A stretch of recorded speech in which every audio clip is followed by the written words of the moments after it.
দুদিন আগে বাড়িতে করা হয়েছিল মুচমুচে পেঁয়াজি। আজকে তোমাদের সাথে এই পেঁয়াজের রেসিপিটাই শেয়ার করব। প্রথমে এখানে আমি 3টে পেঁয়াজ নিয়েছিলাম, যেটাকে ভালো করে কুচিয়ে নিয়েছিলাম। এর মধ্যে দিয়ে দিয়েছিলাম পরিমাণ মতো হলুদ, নুন, মিষ্টি, আর তোমরা চাইলে শুকনো লঙ্কা দিতে পারো। আমি এখানে কাঁচা লঙ্কা ব্যবহার করেছি, আর সামান্য একটু কালি জিরে। ভালো করে মাখিয়ে যখন পেঁয়াজ থেকে জল বেরিয়ে আসবে, তার মধ্যে দিয়ে দেবো বেসন আর চালের গুঁড়ো।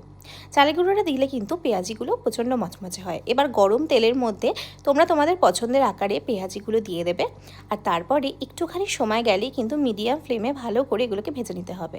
না হলে ভিতরটা কিন্তু কাঁচা থেকে যাবে আর উপরটা একদম মুচমুচে হয়ে যাবে। ভিতর থেকে সুন্দর করে ভাজার জন্য আমাদের মিডিয়াম আর হাই এই দুটোর মধ্যেই কিন্তু এটাকে করে নিতে হবে। দেখো একদম লাল লাল করে কিন্তু আমি এখানে পেঁয়াজিগুলোকে ভেজে তুলে নিয়েছি। এখানে আমার অনেকগুলো পেঁয়াজি হয়েছিল, কারণ আমি ছোটো ছোটো করে করেছিলাম। আর খেতেও কিন্তু প্রচণ্ড টেস্টি হয়েছিল। একদম কুরকুরে আর টেস্টি পেঁয়াজি কিন্তু করতে গেলে এভাবেই তোমরা করতে পারো আমার রেসিপি ফলো করে। আজকের জন্য টেক কেয়ার, বাই বাই।